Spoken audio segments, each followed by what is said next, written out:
Bueno, yo creo que vamos a empezar con el primer panel de estas jornadas técnicas de hoy. Y yo, quería deciros que ser de Fuenlabrada, perdonadme a las que no lo sois, seguramente que también lo seréis, ¿no? Pero ser de Fuenlabrada es un orgullo. Trabajar en Fuenlabrada es un placer. Y estar en este equipo de gobierno es un sueño. Y lo digo porque llevo mucho tiempo aquí. Les comentaba aquí a las compañeras que yo soy casi del Neolítico, porque el año que viene hará 24 años que llevo en el gobierno de esta ciudad y he pasado por casi todas las áreas, por casi todas las concejalías del área social. Y entonces, pues, me siento muy a gusto trabajando en los temas sociales, en todos. Y creo que cuando decía que es un orgullo ser de Fuenlabrada es porque hay que ver qué mujeres nos ha dado Fuenlabrada. La última ha sido Silvia Boavén, pero cómo no recordar a Lucila Corral. Yo creo que fue la primera mujer que plantó la semilla, que dibujó los servicios sociales aquí y contribuyó a dibujarlos en el resto de España, que fue la primera concejala de mujer, que entonces no se llamaba de igualdad, sino de mujer, creó el primer Consejo Local de la Mujer y el primer Plan de Igualdad. Así es que tenemos una cosecha de mujeres, yo creo que extraordinaria. Y es porque las mujeres de Fuenlabrada así lo exigen, porque no sé quién lo decía, pero cuando surge alguien que es importante es porque el momento es el adecuado y el preciso para que se produzca. Si las mujeres de Fuenlabrada probablemente no hubiera existido ni Lucila ni Silvia Boavén y viceversa, porque somos simbióticas. Entonces, quiero dar las gracias a esta ciudad tan maravillosa que hace tan fácil trabajar y tan difícil, porque es un esfuerzo para todos y para todas hacerlo, pero quiero congratularme con todas vosotros y con todas vosotras de ese trabajo conjunto que hacemos. Y una vez dicho este preámbulo, que me apetecía mucho decirlo porque, pues ahora tiene el testigo Raquel Carvajal, y yo estoy segura de que con todas vosotras, pues, vamos a seguir siendo la referencia nacional, ¿no?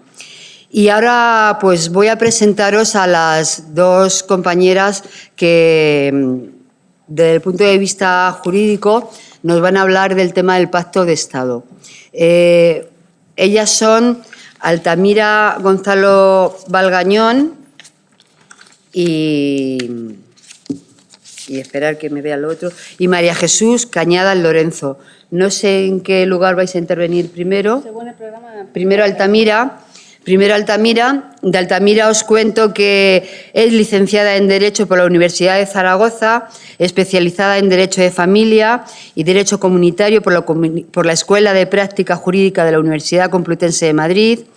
Fue abogada en ejercicio hasta este año. Ha sido asesora jurídica de la directora del Instituto de la Mujer. Me ahorro las fechas porque son muchas. Es veteranía y experiencia que tiene. Y entonces, para cortar un poco, pues me ahorro las fechas, ¿no? Pero, como decía, ha sido asesora jurídica de la directora del Instituto de la Mujer, vicepresidenta y presidenta de la Asociación de Mujeres Juristas TEMIS, vocal del Consejo Rector del Instituto de la Mujer, consejera del Consejo Escolar del Estado, miembro del Consejo de Dirección del Instituto de la Mujer de Castilla-La Mancha, miembro del Observatorio Aragonés contra la Violencia de Género en condición de persona experta, miembro del Consejo de Redacción de la revista Aequalitas, revista jurídica de igualdad de oportunidades entre mujeres y hombres, Ha realizado varias comparecencias en nombre de Temis ante la Comisión y la Subcomisión del Congreso de los Diputados en asuntos relacionados con la igualdad de género, ponente en numerosas jornadas y congresos nacionales e internacionales en materias relacionadas con la igualdad de género y actualmente es presidenta del Consejo Asesor de Política de Igualdad dentro del Partido Socialista Obrero Español y es vicepresidenta de la Asociación de Mujeres Jurista Temis y vocal del Instituto Aragonés de la Mujer. Y con ella os dejo y vamos a aprender cuáles son los matices jurídicos de este pacto de Estado del que hoy estamos hablando. Altamira. Buenos días a todas y a todos. A ver, es que no le he dado, claro. Ahora. Muchas gracias. Quiero agradecer al Ayuntamiento de Fuenlabrada y a la Concejalía de Igualdad la invitación para estar aquí con vosotras esta mañana para hablar del Pacto de Estado contra la violencia de género, porque además, aparte de que es un tema que me interesa mucho, el Ayuntamiento de Fuenlabrada siempre ha sido pionero en la lucha contra la violencia de género. Hace muchos años que lo es y no es ajeno a ello, pues que personas como Carmen o como Silvia le han dado una dinámica muy diferente a la de otros ayuntamientos. Por tanto, yo creo que tenéis esa gran suerte y eso revierte en una mejoría de la vida en esta localidad. Quiero pediros disculpas porque estoy un poco cansada por razones de esta semana y porque llevo un trancazo encima, entonces estoy un poco espesa. Espero explicarme con claridad. Os pido disculpas en todo caso. Bueno, vamos a hablar de aspectos jurídicos, de medidas jurídicas del Pacto de Estado contra la Violencia de Género. Yo creo que es bueno empezar diciendo que el objetivo de toda nuestra lucha, de lo que hay detrás, del porqué del Pacto de Estado, de porqué de otras muchas cosas, es conseguir la igualdad de mujeres y hombres en esa sociedad. Ese es el objetivo. La violencia la violencia de género es una de las muchas manifestaciones de desigualdad entre mujeres y hombres, porque hay desigualdad en materia laboral, en materia económica, en materia de salud, en materia cultural, social, política y, desde luego, hay desigualdad en las relaciones personales y ahí es donde podemos incardinar la violencia de género que va a combatir y que va a tratar de erradicar o por lo menos de paliar el Pacto de Estado contra la violencia de género. Hay muchas manifestaciones, como digo, muchas más de violencia de género. Por ejemplo, la trata de mujeres con fines de explotación sexual es una manera de violencia de género. La prostitución también lo es. Los vientres de alquiler también son violencia de género. ¿Por qué lo digo? Porque la violencia de género que tenemos en la ley hasta ahora, de manera integral o de manera especial, es la violencia de género que contempla la Ley Integral del año 2004 y es la violencia que se produce en las relaciones de pareja, durante o después que ha terminado la pareja o el matrimonio. Esa es la violencia de género que trata de combatir, de prevenir y de sancionar la Ley Integral. Pero, bueno, ahora hablaremos de qué problemas tienen las mujeres para conseguir, con la aplicación de la ley integral, que es una ley bonita, pues bonita y buena, poder salir del pozo de la violencia. Y yo creo que hay que hablar también un poco del Convenio de Estambul, porque también está detrás de lo que ha motivado la firma del Pacto de Estado.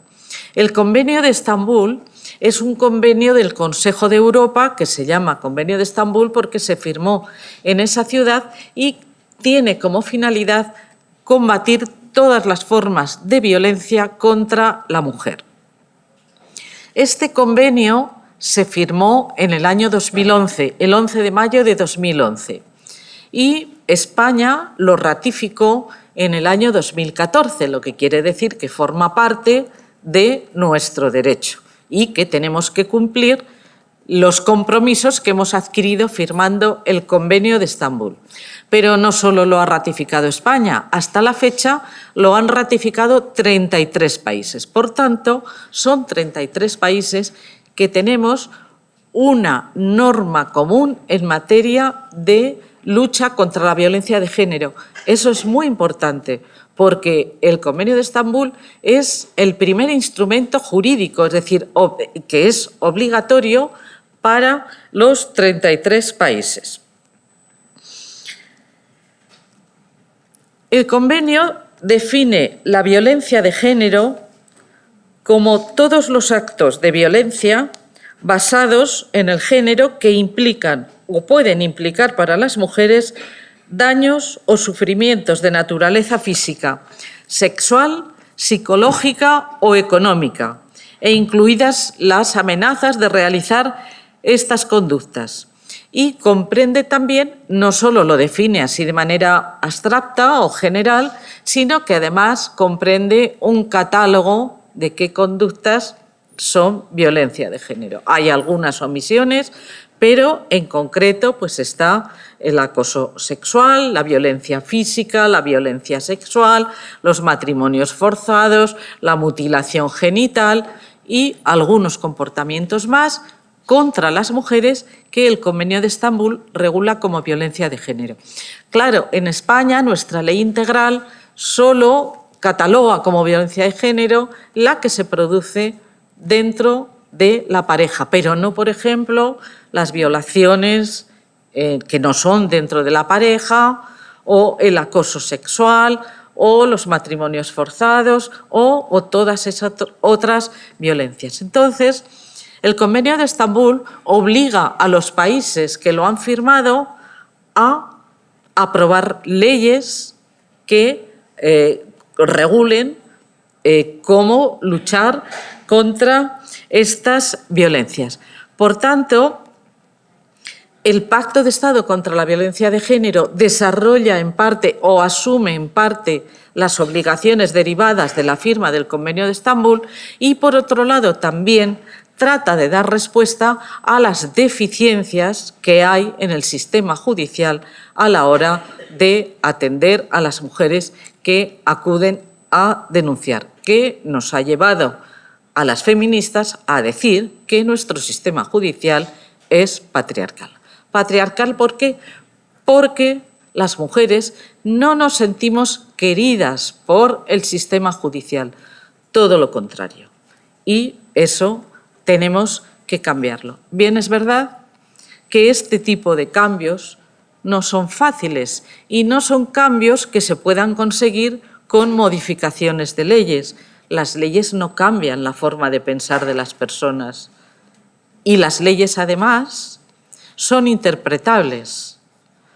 Por tanto, aprobar una ley no es garantía, ni mucho menos, de que la realidad vaya a cambiar. En realidad, esta batalla es muy difícil de ganar porque es una batalla contra las ideas. Entonces, solo se puede ganar, como decía antes Silvia Bouvin, desde la más tierna infancia, pero desde la familia, desde la escuela, desde la sociedad, desde los medios de comunicación. Solo ganaremos si somos capaces de cambiar nuestra manera de pensar y de actuar a todos esos niveles. Pero la ley, desde luego, es un instrumento bueno que es necesario, es una condición sine qua non, pero no es suficiente.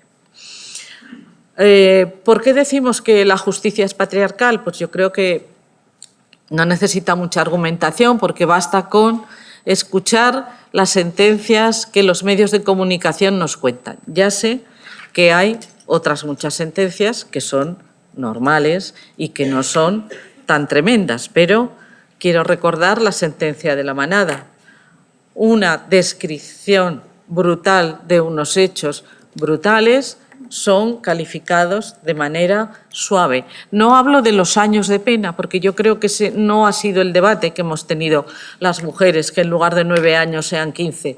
No es ese nuestro debate, sino la calificación de esos hechos, la gravedad de esos hechos, que no se consideren como violación, lo que nos describen perfectamente en una parte de la sentencia, que esos son los hechos probados y el derecho, esos hechos hay que meterlos dentro de un artículo. Es una operación bien sencilla.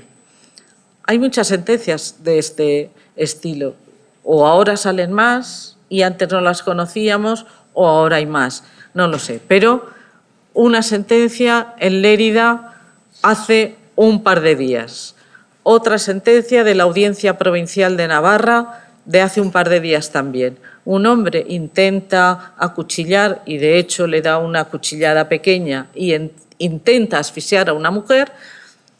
Dejó de hacerlo cuando vio que ya tenía dificultades y eso no es intento de homicidio, sino unos malos tratos ocasionales que se solventan con 10 meses de condena, cuando había una petición fiscal, creo recordar, de 8 años de condena. En fin, esa es una benevolencia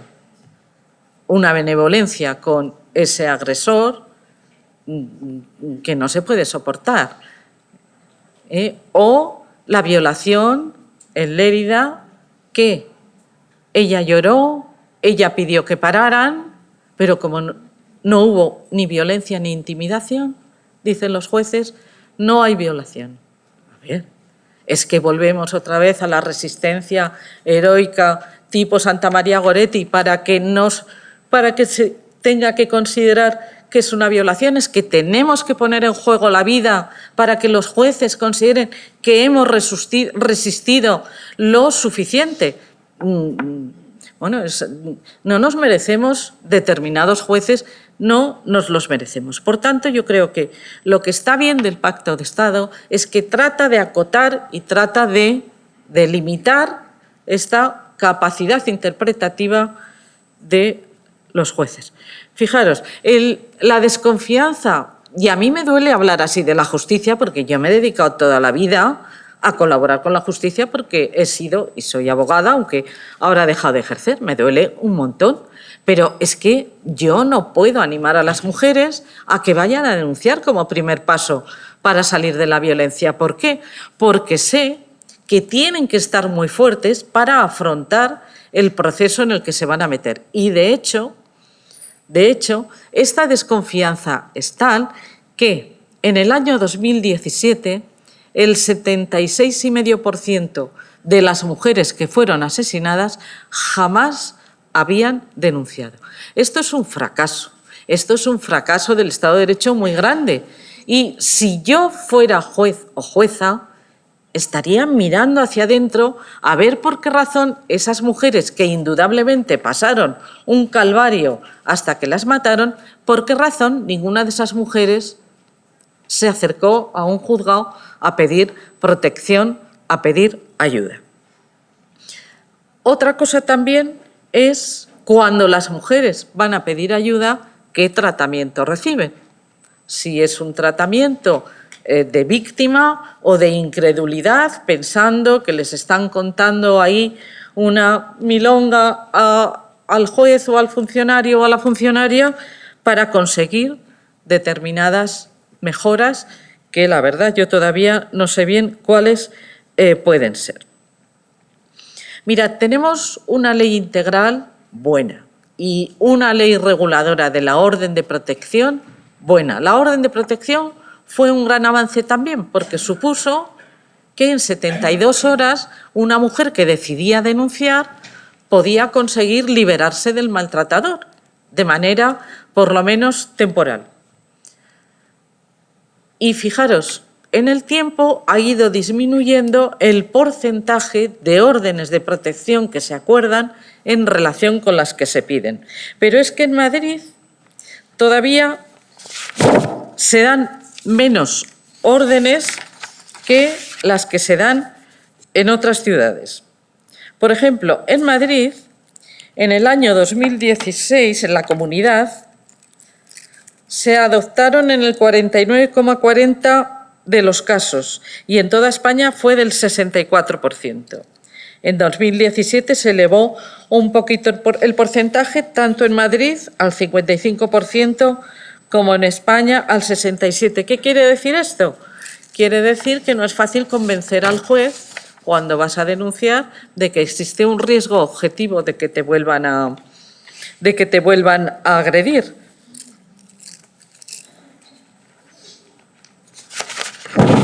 Ay, perdón.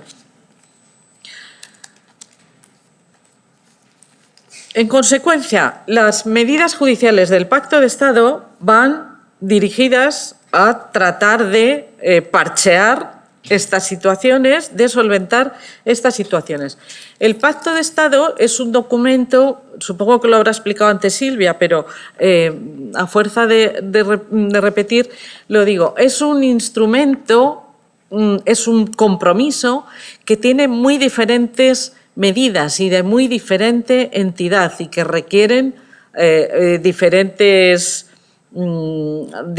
cuestiones para ponerlas en práctica, pero muchas de ellas tienen que ver con medidas legislativas y con medidas que afectan al sistema judicial. Yo me voy a referir solo a algunas de ellas porque si no vamos a repetir María Jesús y yo las mismas, o aunque tengamos también una visión complementaria, que eso también es interesante. Mirad, una de las medidas, en coherencia con lo del Convenio de Estambul que he dicho, es ampliar el concepto de violencia de género a las otras violencias que también son de género, pero que no están comprendidas dentro de nuestra ley integral. Y ya se está comenzando a trabajar, me consta en ello. Por ejemplo, hoy sale en el periódico una noticia de que se está preparando o hablando una ley contra la trata con fines de explotación sexual, también contra la prostitución. Bueno, pues se prevén medidas también ahí que se trata como violencia de género, se aplica el agravante de género, se proponen medidas en relación con el Convenio de Estambul. Otra medida importante que tiene que ver con nuestra experiencia en España y con la de otros países también, es la de mejorar la regulación de los delitos sexuales. Esas sentencias que hemos visto, la de La Manada, la de Lérida, todas estas sentencias lo que están poniendo de manifiesto es que hay una regulación lo suficientemente laxa como para que permita interpretaciones que atentan incluso al sentido común y a la experiencia de la vida y al sentir de la sociedad. Por tanto, lo que se prevé es que se cambie, mejorándola, la redacción de los delitos sexuales y, desde luego, como dice el Convenio de Estambul, que se requiera consentimiento para que no haya violación. Si no hay sí, es no. Esa es la esencia. ¿Qué habría que hacer para dar un tratamiento integral a la regulación de los delitos sexuales? Pues yo creo que habría que tocar diferentes claves. Una, hacerlo desde luego desde una perspectiva de género. Otra, conseguir que los operadores jurídicos tengan una formación en género. Adecuar el Código Penal al Convenio de Estambul y conseguir que el Estado garantice que las mujeres tengan una vida libre de violencia. Yo creo que esas son las claves para una modificación de los delitos sexuales. Otra cuestión muy importante, me parece a mí, del Pacto de Estado contra la Violencia de Género y que ya se ha empezado a legislar, ya se ha empezado a cumplir, es que la única forma de acreditar la condición de víctima de violencia de género no sea la orden de protección. por muchísimas razones. La primera, porque aprendemos de la experiencia. La mayoría de las mujeres no denuncian. Por tanto, si no denuncian, no tienen acceso a ningún tipo de recurso previsto para mujeres víctimas de violencia de género. El Pacto de Estado incide ahí y dice que tiene que haber otras habilitaciones, otras formas de acreditar. Y ya se redactó un Real Decreto Ley, el de 3 de agosto del 2018, que se está tramitando como ley ordinaria, y ahí se prevén otras formas, que sean los recursos sociales, que sean servicios especializados, que sea el Ministerio Fiscal, es decir, que no sea solo, única y exclusivamente la orden de protección lo que viabilice, porque hay muchísimas mujeres que no quieren denunciar. Y esas mujeres no existen para nada como víctimas de violencia de género, ni ellas ni sus hijos. Y eso tiene una repercusión enorme, de la que no puedo hablar porque no tenemos tiempo, tiene una repercusión enorme en los procedimientos de ruptura, en los divorcios y en las discusiones sobre guarda y custodia de los hijos. Medidas importantes del Pacto de Estado: suprimir la atenuante de confesión en los delitos de violencia de género. Es que los agresores tratan de reducir la pena alegando que es que han confesado que la habían matado. Claro, la ha matado en el domicilio familiar y estaban solo los dos. La otra está muerta, pues fijaros qué ayuda para la investigación. Ninguna, o sea, es una confesión que no le puede ser, pues es una evidencia. Entonces, pues lo utilizan para reducir la pena como atenuante en las sentencias. Y entonces es una propuesta buena. Otra propuesta buena: quitar como atenuante la reparación del daño, porque cómo la interpretan los tribunales. Una reparación del daño es algo voluntario, reconocer he hecho mal y te reparo con este dinero, lo que sea. Pero en los tribunales se interpreta reparación del daño a la víctima cuando van a embargar al agresor. El agresor, antes de que le embarguen, va y paga. Eso no es voluntario, pero es una interpretación amable hacia ellos por parte de los tribunales. Hay mucha magnanimidad. Otra medida también es la aplicación del agravante de género. En el año 2015 se modificó el Código Penal para incluir un agravante más, y es el agravante de género. ¿Por qué? Porque, fijaros, los delitos que contempla la ley integral, como violencia de género, ahí están más gravados cuando son del hombre hacia la mujer que cuando son de la mujer hacia el hombre. ¿Vale? Sin embargo, para los delitos más graves, no contemplados en la ley integral, no hay esa agravación de la pena. Por ejemplo, si un hombre mata a su hermana, la pena pues, puede ser la misma que si mata a su mujer. Y la razón que subyace no es la misma, y es lo que se trata de combatir con la ley. Entonces, se ideó o se legisló esta agravante de género para estos delitos más graves. Bueno, pues también hay una pelea en los tribunales tremenda, porque tampoco se aplica de manera, fijaros, en un asunto que yo intervine de un asesinato de una mujer, yo llevaba la acusación por parte de los padres de la mujer, y el tribunal de jurado vio claro que había que aplicar la agravante de género, porque durante el juicio tratamos de demostrar que había una relación de dominación del hombre sobre la mujer durante la vida del matrimonio, y finalmente el acto de matarla es el acto supremo de dominación. Vamos, no hay uno mayor. Por tanto, el Tribunal de Jurado dijo que sí. Recurrió él al Tribunal Superior de Justicia de Aragón, y el Tribunal de Justicia estimó esa parte del recurso diciendo que no procedía a aplicar la agravante de género, porque es que la había matado porque discutían por cuestiones económicas por el divorcio. En fin,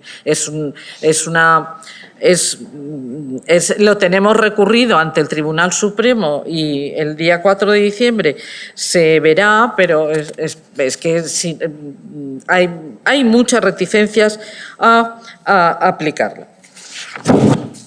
Perdón. Sí. Mirar, hay algunas medidas. Voy a hablar solo de una medida que tengo interés. Es dotar de mayores recursos a los equipos psicosociales para que los jueces y juezas puedan contar con informes y la creación de las unidades de valoración forense integral. Son dos medidas importantísimas. Primero, la creación de las unidades de valoración forense se previeron ya en la ley integral, se crearon en los primeros años 22 y luego hubo muchos años que no se creó ninguna. ¿Eso qué quiere decir? Y ahora parece que se están volviendo a crear, aunque en alguna ciudad se dice se ha creado y luego no se ha creado, porque han cogido a un médico forense. Bueno, es muy serio el tema. Es muy serio el hecho de que un juez o una jueza tenga personas con formación suficiente para asesorarle en cada momento de cuál es el nivel de riesgo de una víctima que ha denunciado violencia de género. Es fundamental.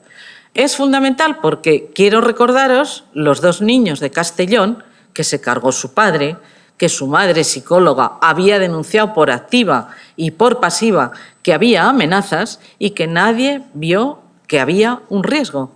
Por tanto, los jueces, que no son personas especialistas en esto, en la conducta humana, necesitan esas personas al lado, pero son equipos multidisciplinares, es un gasto, es un presupuesto, pero es absolutamente necesario, los necesitan al lado para que en cada caso digan el riesgo que existe y no solo eso, para que digan también el daño que se ha ocasionado, porque nadie valora el daño psicológico de las víctimas. Y estos equipos son los que tienen la función de valorar. Y otra cuestión más. Sabéis que los maltratadores tienen varios instrumentos. Uno de ellos fue el SAP. El síndrome de alienación parental.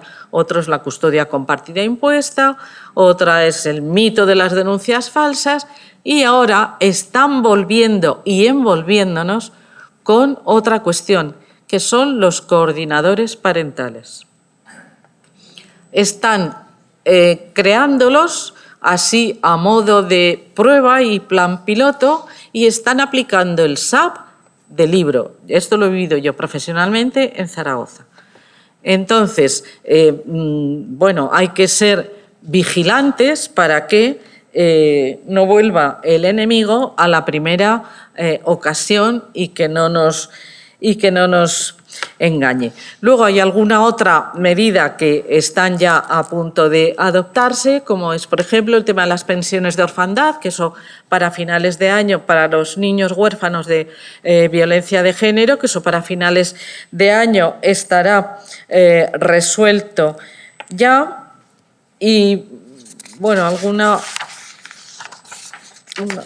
otra, un momentito. Bueno, es muy importante que mientras no se extinga la pena en caso de violencia de género, no se pueda acordar custodia compartida, mientras haya una medida cautelar o haya una pena de alejamiento, es imposible que haya custodia compartida y esto, bueno, en algunas comunidades es complicado. Y hay otra medida que ya se ha puesto en marcha aquí del Pacto de Estado y es, fijaros, en caso de violencia de género, la contradicción que consiste en que para poder tratar a un niño o una niña que está alterado y necesita tratamiento psicológico haya que pedir permiso al maltratador, que no nos lo da nunca. Esa contradicción se trata de resolver a través del Pacto de Estado y de la modificación del Código Civil, de manera que sé, por ejemplo, que en Madrid el Colegio de Psicólogos, aunque no se ha modificado todavía el Código Civil, sí que bueno, no dice nada o no sanciona a los psicólogos que ven a niños o niñas que han vivido en un ambiente de violencia sin el consentimiento del maltratador. Bueno, y nada, os doy las gracias por haberme escuchado y luego en el debate pues hablaremos todo lo que podamos. Vale, muchas gracias.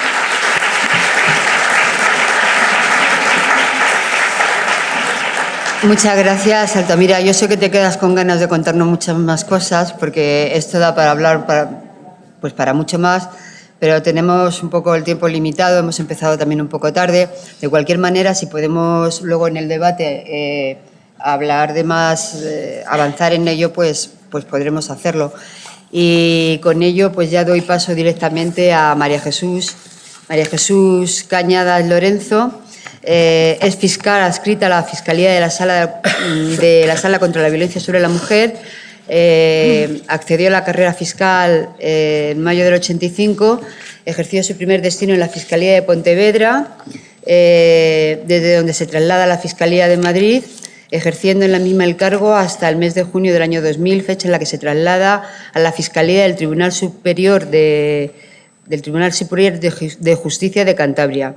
En este periodo intervino activamente en su condición de coordinadora en la nueva organización de servicios que hubo de realizarse en la Fiscalía como consecuencia de la entrada en vigor de las reformas procesales operadas por la Ley 1/2000 de Enjuiciamiento Civil, por la Ley Orgánica 1/2004 de 28 de diciembre de Medidas de Protección Integral contra la Violencia de Género y por la Ley 38/2002 de 24 de octubre de reforma parcial de la Ley de Enjuiciamiento Criminal sobre procedimiento para el enjuiciamiento rápido e inmediato de determinados delitos y faltas y de modificación del procedimiento abreviado, así como en la coordinación con los respectivos juzgados de primera instancia e instrucción para posibilitar el ejercicio de las funciones que dichas disposiciones normativas atribuyen al Ministerio Fiscal. De febrero de 2014 ejerció sus funciones en la sección de lo civil y violencia de género y doméstica, desempeñando la coordinación de la sección de violencia de género y doméstica. Por resolución de 2 de junio de 2014 fue nombrada fiscal decana de la sección de violencia sobre la mujer, violencia doméstica y civil de la Fiscalía de Santander y fiscal delegada de violencia sobre la mujer en el mismo mes y año. Por resolución de 17 de marzo de 2017 fue nombrada fiscal adscrita a la Fiscalía de Sala de Violencia sobre la Mujer, ejerciendo dicho cargo hasta la fecha. Ha sido ponente en numerosas jornadas y congresos en materias relacionadas con la violencia de género y ha publicado su último artículo en marzo de 2018 llamado Publicidad sexista, concepto, detención y consecuencias jurídicas. Y como veis, las expertas que traemos son personas muy sólidas y desde luego hasta ahora muy didácticas y pedagógicas, ¿no? Así es que, María Jesús, esperamos tus palabras. Muchas gracias. Al botoncito. Quiero agradecer al Ayuntamiento de Fuenlabrada que haya contado con la Fiscalía de Sala para la celebración de estas jornadas y quiero aprovechar para poner la Fiscalía de Sala a disposición de todos los particulares y de todas las instituciones para todas aquellas consultas con las que tropezamos a veces de no sé qué hacer con este asunto, que es especialmente complicado, que no me encaja en ningún sitio. Ahí está la Fiscalía de Sala, que no les vamos a resolver el problema en muchos casos, pero que por lo menos sí vamos a saber ponerles en contacto con la institución que pueda solucionárselo. Como ha anticipado Altamira, en España hasta el día de hoy podemos hablar de un concepto amplio y de un concepto restringido de violencia de género. El concepto restringido es aquel que la considera violencia de género la que se ejerce sobre una mujer por un varón con el que tiene o ha tenido una relación sentimental. El concepto amplio de violencia de género es el que se ejerce sobre una mujer por su condición de mujer o que incide sobre las mujeres de una manera desproporcionada. El primer concepto restringido es el que regula nuestra Ley Orgánica 1/2004 de Protección Integral contra la Violencia de Género, y el concepto amplio es, como ha dicho también Altamira, el que regula el artículo 3 del Convenio de Estambul. Las víctimas de violencia de género en sentido estricto tienen unas características que las diferencian del resto de las víctimas de cualquier otro delito. Me he permitido utilizar estas imágenes, aunque lo dudaba, porque son jocosas y la situación no, pero es que reflejan muy bien lo que quiero transmitirles. Para explicar la violencia de género se suele recurrir a la metáfora de la rana hervida. Se utiliza para otras muchas situaciones sociales. Esta metáfora viene a decir que si echas una rana en una cazuela con agua hirviendo, la rana salta. Pero si tú echas a la rana en una cazuela con agua fresquita y la vas calentando, la rana está a gusto y no se va dando cuenta de que la temperatura se va elevando. Cuando llega un momento en que la temperatura del agua es incompatible con la vida de la rana, esta ya no tiene capacidad para salir del agua y termina muriendo. Pues esto es lo que ocurre con muchas víctimas de violencia de género. Hay algunas que del primer ataque se escaldan, saltan y ahí se acaba el problema. Y hay otras que van sufriendo la violencia progresivamente, se va caldeando, va incrementándose el nivel de violencia y para cuando quieren darse cuenta de la situación en la que están ya tienen la autoestima tan perjudicada que no consiguen salir de ella. Las víctimas de violencia de género tienen unas características. Yo siempre quiero empezar mis intervenciones con este dato porque es esencial para poder regular o intervenir con ellas. Tiene unas características, como digo, que no tienen otras víctimas, porque no he controlado la hora, espero que confío en la moderadora. La razón es que estas víctimas, aunque resulte incomprensible al observador externo, generan una dependencia afectiva respecto de su agresor. Son mujeres que permanecen enamoradas de su agresor durante años. Como digo, esto no se entiende desde fuera, pero es un hecho indubitado. El agresor además las hace creer que sus explosiones de violencia las provocan ellas con su comportamiento inadecuado. La suma de las dos cosas es que ellas exculpan y justifican a su agresor ante sí mismas, ante la Administración de Justicia si alguien denuncia por ellas, ante los familiares y amigos que intentan decirle que se está escaldando y que salga de ahí, y lo que es peor, intentan justificarlo y disculparlo ante sus propios hijos, generando en ellos una situación de desorganización de lo que debe ser una unidad familiar. Estas víctimas, además, en muchos casos tienen dependencia económica de su agresor. Son mujeres que no se han incorporado al mercado laboral, en muchos casos, en otros muchos no, o que han salido del mundo laboral para atender a su familia y que cuando se plantean separarse del agresor ven que no tienen posibilidad económica de hacerlo y como además tienen la autoestima muy baja, no se sienten capaces de sobrevivir sin él. Son mujeres que además, cuando hablamos de mujeres extranjeras, el único apoyo personal que tienen, en muchos casos, es precisamente el núcleo de familia y amigos de su propio agresor. Y hasta que se modificó la ley de extranjería, en muchos casos también su situación legal en España dependía precisamente de la convivencia con el agresor. Si a esto le unimos que con frecuencia también tienen hijos con el agresor y que hay que regular la relación agresor, madre e hijos, nos podremos dar cuenta que hay una peculiaridad muy concreta en este tipo de víctimas.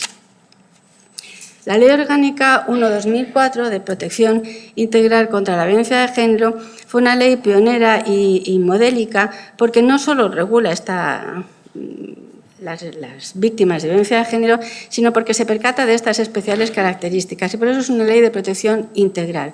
Entiende que las víctimas necesitan asistencia psicológica, regulación laboral, administrativa, ofrece una protección integral a las víctimas. Desde el año 2004 hasta ahora se han modificado muchas cosas. Yo no soy tan negativa, creo que se ha ganado en mucho. Hay muchas ayudas y mucha asistencia a las víctimas, no solo a nivel administrativo, también a nivel de protección. Tenemos un sistema informático de valoración policial de riesgo, Biogen, que es bastante efectivo, no es absoluto, pero es bastante efectivo. Tenemos también protocolos de control telemático de aproximación, las llamadas pulseras, que funcionan bastante bien. Y en general yo creo que la situación ha mejorado bastante. Sin embargo, no estamos en el lugar en el que querríamos. Como ven, el 70% de la violencia de género no se denuncia. Yo entiendo que no es solo la desconfianza en el sistema judicial lo que impide a las mujeres denunciar, es toda la característica previa que he narrado. Tenemos un número de mujeres asesinadas insoportable, porque en este año llevamos 44, el año pasado fueron 57. Le pongo el +2 porque teníamos 2 que no sabíamos si eran violencia de género o no. Y lo que es peor, hemos tenido 8 menores asesinados en el año 2017 por sus padres o por las parejas sentimentales de sus madres o exparejas. En este tiempo, además, hemos visto salir a la luz una asociación, Avanza Sin Miedo, que constituyó una chica, según cumplió los 18 años, Patricia Fernández, con la finalidad de asistir a los hijos de las madres víctimas de violencia de género. Yo la oí en un acto y decía que quería transmitirle a los jueces que cuando un hijo no quiere ver a su padre es porque no quiere ver a su padre. Estamos de acuerdo, lo que ocurre es que el derecho de relacionarse, los hijos con los padres, es un derecho de los hijos, no de los padres. Por tanto, hasta que no tenemos acreditado que perjudica al hijo la relación con el padre, no nos podemos oponer a ella. Lo que hacemos o intentamos hacer es fomentarla, supervisarla para que esa relación mejore. Está claro que no mejora, por lo menos no en todos los casos, y por eso una de las medidas del Pacto de Estado es replantearse en qué situaciones procede mantener o no la comunicación del agresor con los hijos. En el Congreso y en el Senado se han aprobado más de 200 y más de 250 medidas en el Pacto de Estado respectivamente, muchas de ellas de carácter jurídico, por tanto es absolutamente imposible entrar en todas ellas. Yo voy a omitir la mayoría, voy a pasar por encima alguna y me voy a detener en aquellas que afectan a situaciones que a Fiscalía le parecen especialmente importantes. Las he clasificado, unas relativas a la ampliación del concepto de violencia de género, que voy a ser muy breve porque ya ha hablado Altamira de ello, medidas de derecho sustantivo, atenuantes de confesión, reparación del daño y agravante de género, que también ha hecho referencia Altamira a ellas.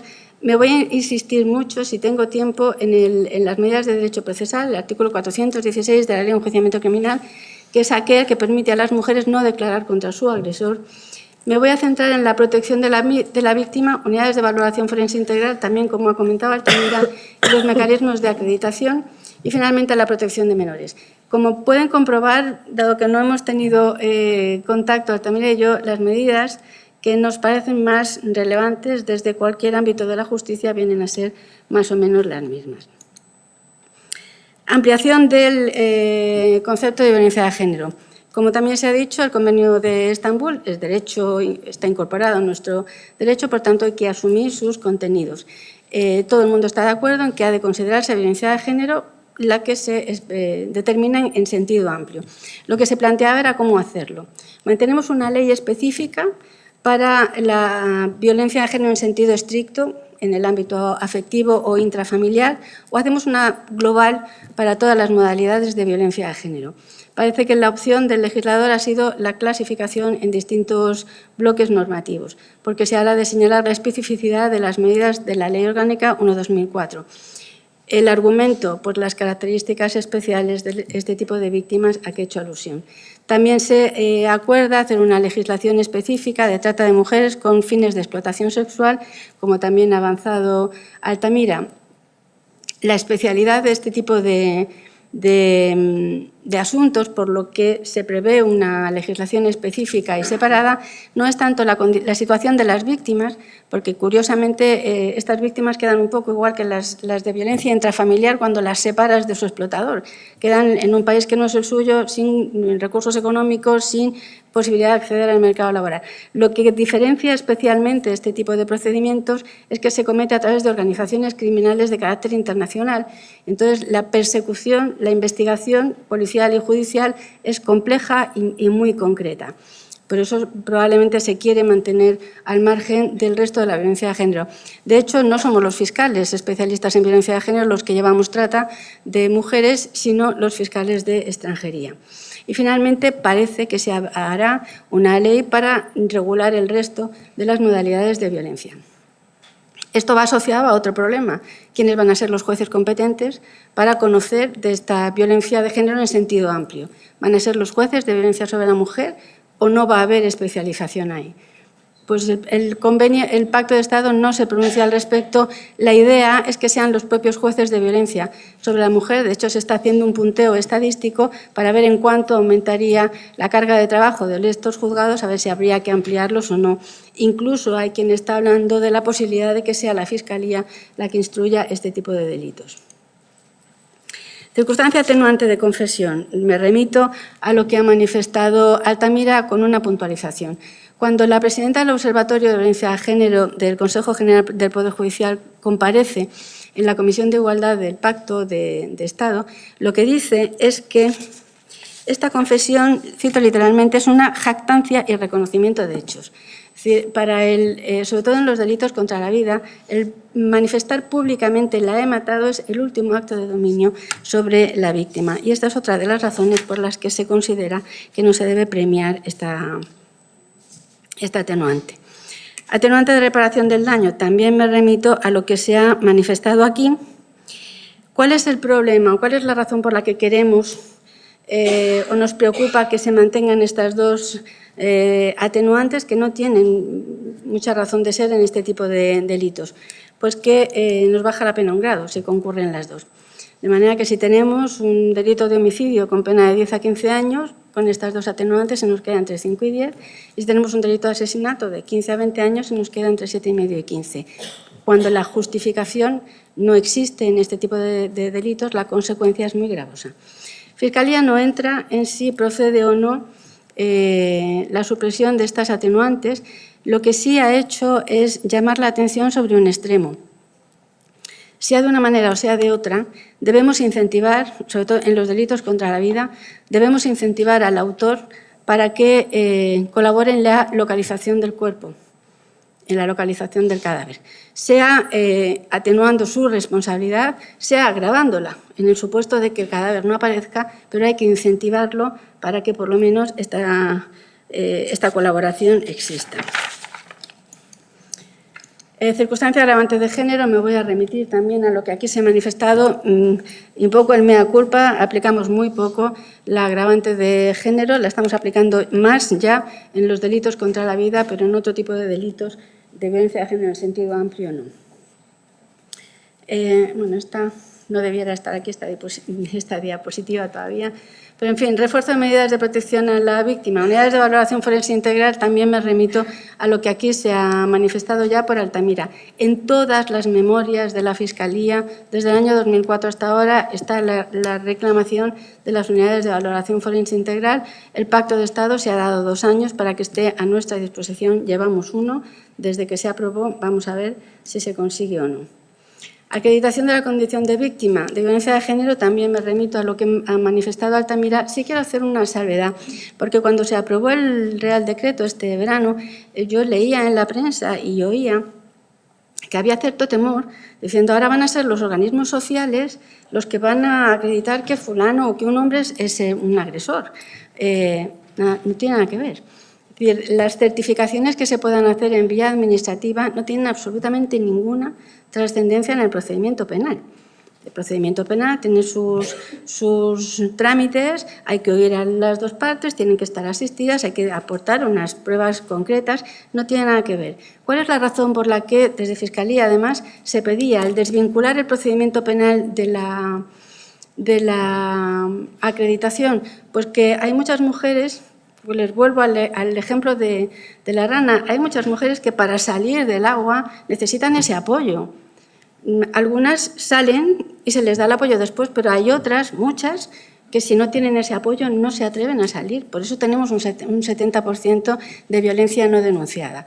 Por eso la pretensión era facilitar el apoyo a las víctimas para ayudarlas a salir antes o sin presentar denuncia. Bien, pues ahora ya me centro solamente en esto.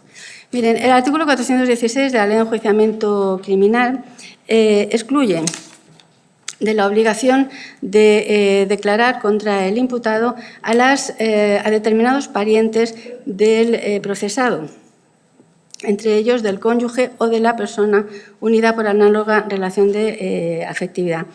Nuestra Ley de Enjuiciamiento Criminal es del siglo XIX. Este artículo estaba previsto para el supuesto de que no tengas que declarar contra tu marido porque le ha robado las gallinas al vecino. Utilizo esta expresión por la época del Código, pero no estaba previsto para aquellos supuestos en los que el testigo, pariente, es además víctima del delito. ¿Qué ocurre con estos delitos que se cometen en la intimidad familiar? Generalmente no tenemos más testigos que la víctima, los hijos y a veces los padres si conviven con ellos. Si todos ellos tienen dispensa, nos quedamos sin prueba. El Convenio de Estambul impide que el procedimiento penal quede a disposición de la víctima, que la víctima tenga que hacer un acto activo, valga la redundancia, para que se inicie o se mantenga el procedimiento penal. En nuestro derecho esa obligación no existe, pero de facto si no tenemos la declaración de la víctima, tenemos que archivar el procedimiento, dictar sentencia absolutoria, de facto estamos descargando sobre la víctima la responsabilidad de condenar o no al agresor. Hay sectores sociales que consideran que la dispensa es un derecho de la víctima y que no le vamos a quitar también ese derecho. Técnicamente no es un derecho, es la excepción, una regla general, y eso tiene consecuencias jurídicas. Pero es que nosotros creemos que la dispensa no solo no beneficia a la víctima, sino todo lo contrario. Miren, una víctima de violencia de género tarda entre 5 y 10 años de violencia habitual en asumir que es una víctima y en animarse a denunciar. Cuando por fin consigue los arrestos necesarios para ir a la comisaría, lo primero que se va a encontrar es un agente de policía que, cumpliendo con su obligación, le informa que no tiene obligación de declarar contra su agresor. Toda la comida de tarro, si me permiten la expresión, que ha tenido esa mujer, valorando pros y contras, lo bueno que ha sido, los buenos momentos, los malos, mis hijos, todo eso se lo tiene que volver a plantear en ese momento. Ahí se nos quedan la mayoría de ellas. Si consigue seguir adelante y presentar la denuncia, al día siguiente o a los 2 días va a ser citada en el juzgado de violencia o en el juzgado de instrucción de guardia, donde nuevamente lo primero que se va a encontrar es un funcionario que, cumpliendo con su obligación, le va a informar de que tiene posibilidad de no declarar contra su agresor. Nuevamente valora todos los pros, todos los contras, otra vez el ejercicio psicológico, y ahí se nos quedan también la mayoría de ellas. Y finalmente, si esta víctima sigue adelante, cuando se celebre el juicio, lo primero que se va a encontrar es a un juez que le va a instruir, cumpliendo con su obligación, que no tiene obligación de declarar contra su agresor. Por tanto, por tercera vez, todo ese problema psicológico lo tiene que afrontar. Pero es que además, como el procedimiento depende de ella, cuando no hay otros testigos, las presiones psicológicas a las que se somete a la víctima son todas. Desde las amenazas por el agresor o por su entorno hasta las súplicas. Los agresores son expertos pidiendo perdón. Y son ellos y son su núcleo de amigos, que son también el de la víctima. Bueno, déjalo estar, si ya os vais a separar, si ya os deja en paz, pero no lo lleves a la cárcel, no le compliques la vida, no se gana nada.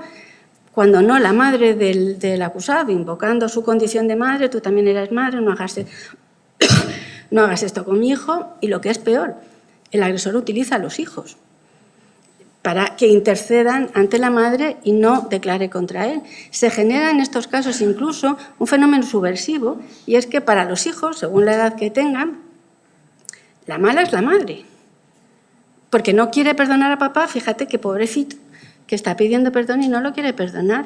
Y el padre, sin embargo, pasa a ser el bueno, arrepentido, que pide perdón y que aún así va a ir a la cárcel. Esto sobre todo en aquellas etapas de la violencia de género en la que la madre siempre ha estado disculpando al padre delante de los hijos. Los hijos no entienden esto. Por tanto, digo, todo este proceso se suprime también si la víctima no tiene posibilidad de dispensa. Hay que dejar claro que esto es un problema jurídico realmente. El hecho de que la víctima no tenga dispensa no quiere decir que le vayamos a inyectar pentotal para quien nos cuente la verdad. Evidentemente, si no declara, no declara. Pero ¿qué pasa? Que si no declara, teniendo posibilidad de no declarar, nosotros no podemos valorar ninguna de las declaraciones que la víctima ha hecho antes, durante el procedimiento. Pero es más grave, no podemos valorar tampoco las declaraciones testificales de aquellos amigos, jefes, médicos a los que ella les ha contado lo que ha pasado. No hay posibilidad de valorar esa prueba. Nos quedamos huérfanos de prueba. Mientras que si la víctima no tiene dispensa, aunque no declare, podemos valorar todas esas pruebas. La finalidad es esa. Se piensa en suprimir la dispensa, asegurándonos que no se va a proceder contra la víctima por desobediencia, si no declara, y asegurándonos que no se va a proceder contra ella por falso testimonio si dice que no se acuerda de nada. Fíjense, el sistema actual es tan absurdo que si la víctima dice me acojo a la dispensa, no podemos valorar ninguna de las otras pruebas. Pero si la víctima llega y dice es mentira, entonces podemos valorar todo lo anterior. Queremos evitar esta situación tan confusa. Además, cuando la víctima se ha acogido a la dispensa, la sensación de poder del agresor es total. A partir de ahí ya se sabe impune y la progresión violenta es permanente. Yo recuerdo, el hecho no fue especialmente grave, pero me molestó especialmente por la edad de la víctima. Era una chiquita, no tenía más allá de 18 o 19 años. Se fue del juzgado de guardia con su ojo morado y de la mano del agresor. Y cuando yo le dije, tienes años para retractarte, vienes, declaras y seguimos adelante. La mirada, la forma con la que me retó con la mirada del agresor es la sensación de poder que les provoca el hecho de que sea ella la que tiene la llave del procedimiento en las manos. Me parece que no tengo mucho más tiempo. Protección de menores, simplemente una apreciación también de carácter un poco jurídico. El legislador se ha planteado esa situación que comentaba Altamira. La frase típica es: un maltratador no es un buen padre. Bien, un maltratador habitual en ningún caso lo es. Pero hay, claro, los delitos de violencia de género son graves o menos graves, puntuales o habituales. A veces los niños los conocen, a veces no. La legislación de protección del menor, la internacional y la nacional, exige que cualquier medida que se adopte respecto de un menor tiene que estar sometida a una serie de principios. El primero, que hay que oír al menor, oírlo y escucharlo, dice. El segundo, tener informes periciales que nos informen sobre las consecuencias de la medida para el menor. El tercero, que esté adecuadamente fundamentada y valorada la decisión que se adopte. Y el cuarto, la posibilidad de recurso, derecho a la doble instancia. El Pacto de Estado está, por lo menos en su enuncio, la forma de enunciarlo, está estableciendo reglas generales. Guardia y custodia compartida no, régimen de visitas no. Bien, eso habrá que regularlo en su momento, porque una norma taxativa que impone al juez que en todos los casos tiene que hacer esto con un menor no se concilia con estos principios que inspiran la normativa del menor. Por tanto, entiendo que el legislador, en el momento de desarrollar estas leyes, tendrá que medir la manera de hacerlo. No voy a insistir más porque creo que es muy tarde ya y las preguntas que tengan para el turno de preguntas. Muchas gracias, María Jesús.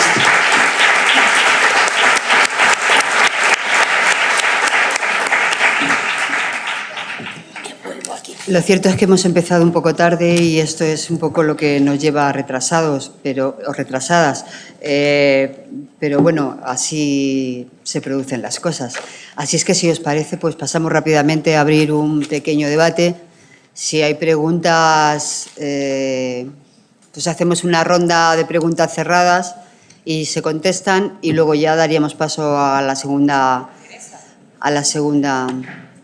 Si no os importa, levantáis la mano, decid vuestro nombre para hacer el turno cerrado de 4 o 5 preguntas y así hacer el debate.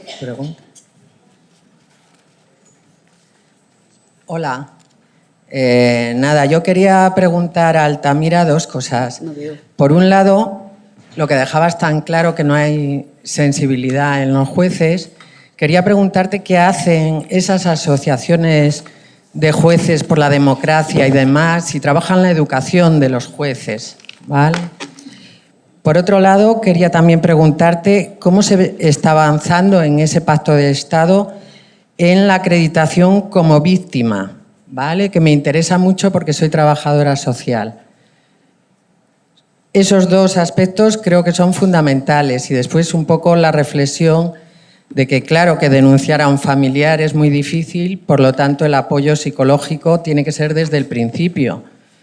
Y también, por mi experiencia profesional, veo que poner distancia con el agresor es uno de los mejores, como diríamos, arma contra la agresión. Por lo tanto, el Ministerio de Trabajo tiene mucho que decir cuando tiene que proteger a las trabajadoras que piden trasladarse de su puesto por temas de violencia de género. Por lo tanto, creo que ese Pacto de Estado tienen que estar todos los ministerios ahí, incluso Sanidad, claro está, educación en prevención, etcétera, etcétera. Pero la acreditación como víctima, eso creo que nos afecta a todos los trabajadores sociales, que estamos aquí muchísimo. Entonces, quiero saber cómo va avanzando, quién está ahí en esas comisiones, pensando lo que hay que hacer, cómo vamos a acreditar porque estamos viendo a muchas víctimas que no se atreven a denunciar y entendemos que no se atrevan a denunciar. Eso me interesa muchísimo. Gracias. Gracias a ti. Siguiente pregunta. ¿Os parece que lo Hola. hagamos así para... Hacemos el turno cerrado y luego contestamos para intentar ser más ágiles? Siguiente pregunta. Hola, soy Ana, soy psicóloga infantil de un programa de atención a mujeres y sus hijos e hijas en violencia de género y me interesaba bastante la parte de la retirada de patria potestad, de la interrupción de visitas, de todo este tema que hay que modificar el Código Civil, porque sí que nos encontramos evidentemente muchas denuncias que nos hacen los agresores en juicios, se tira por tierra nuestros informes debido a que no se ha pedido el consentimiento, a veces eso sí se lleva a trámite, ahora sí que nos estamos encontrando que desde el COP están frenando eso, ¿no? Pero sí que, bueno, que será necesario para que esto sea realmente una realidad y no estemos expuestas a estas denuncias y a estas interrupciones también del tratamiento, porque lo interrumpen o porque se concede una custodia compartida ahí en mitad de un procedimiento cuando ya se lleva un tiempo trabajando con estos menores, porque se absuelve al agresor, bueno, todo este tipo de cuestiones de los menores. Gracias. ¿Alguna pregunta más? Aquí, Julia.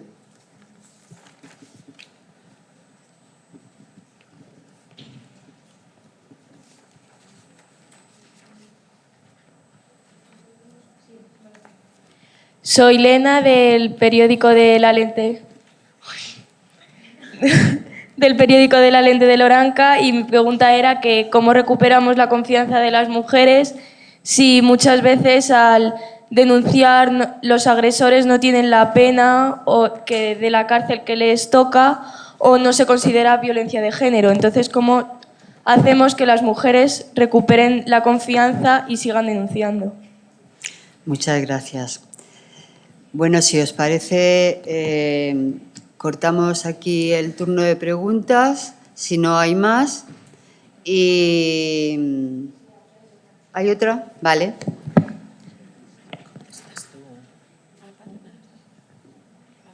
¿Se me oye? Bueno, yo quería preguntarle a Altamira si nos podía dar más datos sobre el tema de la figura del coordinador parental, que no es la primera vez que lo escucho, y si nos puedes decir algo más. Y referente al tema de la acreditación, la verdad que a mí me generan 1000 dudas esta cuestión, no sabría qué duda plantear en concreto, pero sobre todo un poco qué repercusión o qué responsabilidad tenemos las trabajadoras sociales a la hora de realizarlo también, de cara a todo el proceso. Gracias. Muy bien, pues hay preguntas. Esta pregunta en concreto ha sido ya reiterada, así es que es un tema... Se ve que está la sala llena de trabajadores y sobre todo trabajadoras sociales. Responded como queráis. Pues si quieres empieza. Con la primera pregunta, la de que yo he dicho que no hay sensibilidad por parte de los jueces y... Ah, perdón. ¿Están diciendo? Sí. ¿Qué hacen las asociaciones de jueces? Preguntaba una compañera. Pues mira, yo he venido ayer de un congreso de Lisboa de la Federación Internacional de Mujeres de Carreras Jurídicas y por primera vez en este congreso, que llevamos haciéndolo muchos años, había 4 o 5 juezas de Jueces para Democracia de aquí de España, había una jueza de Asociación de Mujeres Juezas, y por primera vez las he escuchado hablar de feminismo y las he escuchado hablar de justicia patriarcal. O sea que yo creo que hay que tener esperanza porque las cosas se van moviendo. Llevamos muchísimos años diciendo lo que vemos. Yo creo que hay que tener esperanza. ¿Cómo avanzar en el tema de la acreditación de la condición de víctima, no a efectos judiciales, claro está, sino a efectos de recursos, a efectos sociales? Mirar, el 4 de agosto se publicó un Real Decreto Ley que ahora se está por vía de urgencia, pero que ahora se tramita como ley en el Congreso. En ese Real Decreto Ley ya se preveía la modificación del artículo 23 de la Ley Integral para decir cómo se puede probar la situación de violencia de género. Entonces, ahí se dice que se acreditará la condición de las situaciones de violencia de género que dan lugar al reconocimiento de los derechos regulados en la Ley Integral, se acreditarán primero mediante una sentencia condenatoria, obvio, eso era hasta ahora también, con la orden de protección también, y luego empieza, o bien por un informe del Ministerio Fiscal, pues que haya visto del estudio las actuaciones, que hay violencia de género. También mediante informe de los servicios sociales, de los servicios especializados o de los servicios de acogida destinados a víctimas de violencia de género de la Administración Pública. Es decir, cualquiera de estos recursos puede hacer un informe diciendo, a nuestro entender, a nuestro juicio, según nuestra opinión, esta persona es víctima de violencia de género. Y dice, y es más, la ley dice, o por cualquier otro título, siempre que ello esté previsto en las disposiciones normativas de carácter sectorial que regulen el acceso a cada uno de los derechos y recursos.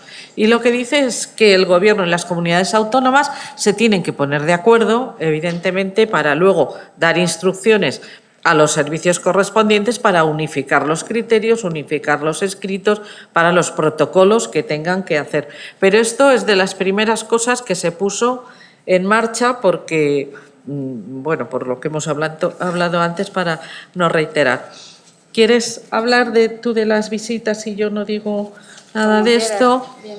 Y de cómo recuperar la confianza y yo, para no tomar, bueno, el tema de los cooperadores parentales. Se está poniendo de moda y ha empezado por Cataluña y ha continuado por Aragón el hecho de que cuando en una familia que ya se ha divorciado o que ya tiene la sentencia, una unión de hecho, que ya está regulada y surgen problemas en el cumplimiento de las visitas, lo normal es que los niños se niegan a ir con el padre por razones las que fueren. Pues se ha puesto de moda, como os digo, el nombramiento de una figura nueva que se llama coordinador parental, que tiene las características de ser obligatorio, porque se acuerda en ejecución de sentencia y, por tanto, no tiene voluntariedad, lo designa el juez y hasta ahora es pagado por las partes. Lo que pasa es que eso va a ser lo de menos porque ya se están creando asociaciones formadas todas ellas hasta ahora por el juez Serrano a través de la Fundación Filia en la Rey Juan Carlos, ¿vale? Entonces, el juez designa de manera obligatoria, te impone quién es el coordinador. Y este coordinador se supone que en 3 o en 6 meses va a resolver unos problemas que son de muy difícil solución y que desde luego la solución no viene por el juzgado. Eso lo tenemos claro. Cualquier obligatoriedad a un hijo de 12 o una hija de 12, 13, 14 años de ir con el otro se vuelve en contra. Es decir, el juez se quita el problema nombrando el coordinador luego dice no he podido, pero aquí la madre es una manipuladora. O sea, es una manera de continuar machacando después del divorcio a la familia. Lo que pasa es que tiene un nombre bonito, que como con la custodia compartida nos parece que esto es guay, progresista y moderno, y ojo con el tema. Bueno. Gracias. A ver, un solo apunte añadido a lo del coordinador parental. Aunque no se denomina de esa manera, realmente es una modalidad de mediación y, por tanto, está absolutamente excluida en los supuestos de violencia de género. La Fiscalía está ya también muy pendiente de esta situación para ir frenando estas cuestiones. ¿Cómo recuperamos la confianza? A ver, yo soy parte de esa confianza que hay que recuperar. Pues por las obras los conoceréis. Mirad, el hecho de que el proceso judicial, el proceso penal, por bondadosos que sean los sistemas judiciales, es siempre un proceso de desgaste psicológico para la víctima. Por eso lo que se está demandando es que tengan asistencia psicológica desde antes, incluso de presentar la denuncia, y se está fomentando que tengan asistencia jurídica desde el mismo momento de presentar la denuncia. Ese derecho ya lo tienen, lo que pasa es que a veces tienen, según donde estén, tienen que esperar horas hasta que llegue el abogado y entonces prefieren presentar la denuncia sin él.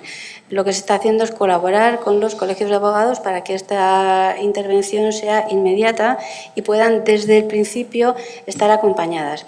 Si están acompañadas, podrán asumir mejor las consecuencias del procedimiento.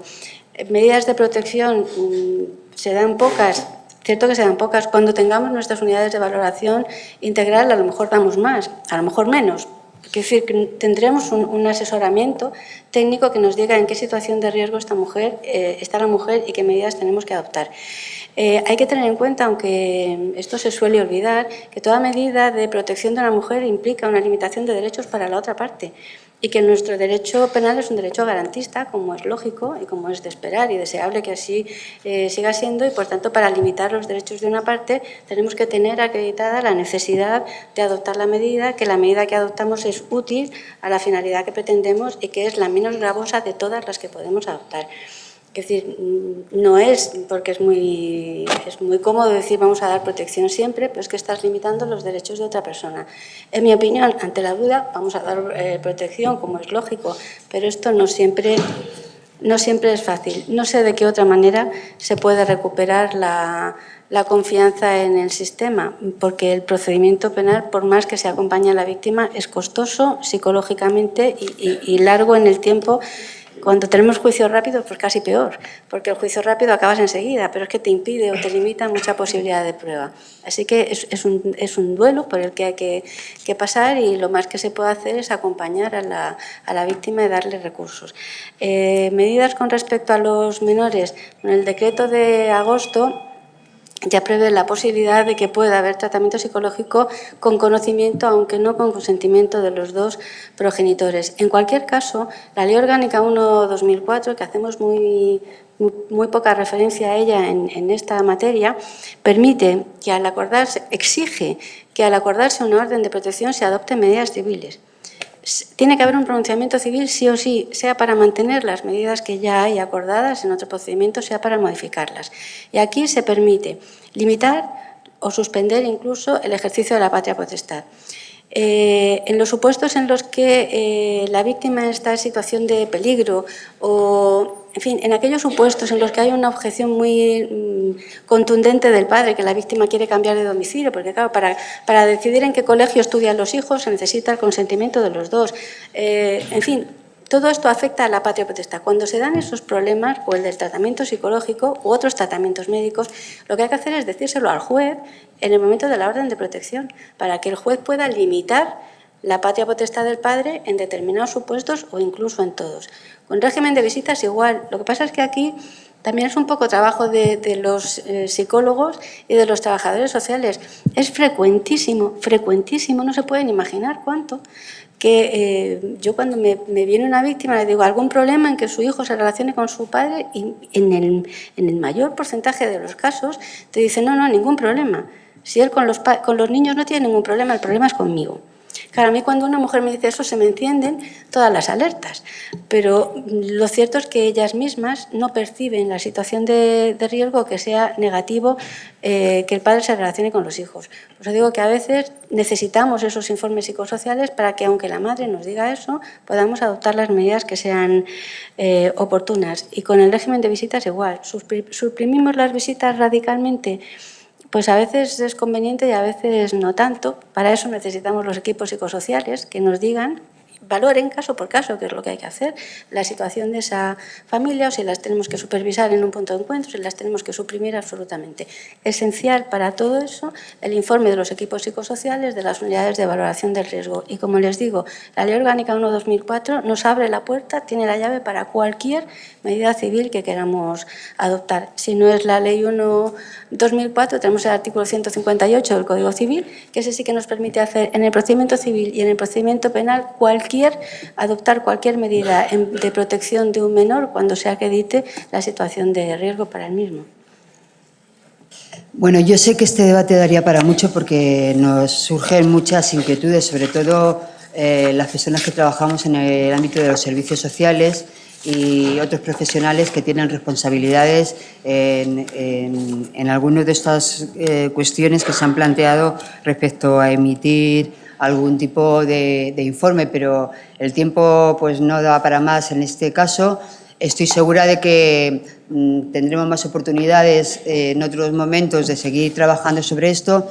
Y yo, para terminar, solamente diría al equipo de redactoras que han venido del periódico de Loranca, que han sido premiadas en diferentes ocasiones por el país, el periódico, quiero decir, pues deciros que vosotras sois muy jóvenes y desde luego no tenéis toda la responsabilidad, pero junto con todas nosotras yo creo que la única manera de recuperar la confianza es no solo formando, sino sensibilizando y ayudando y luchando y trabajando en el feminismo y en la igualdad de oportunidades.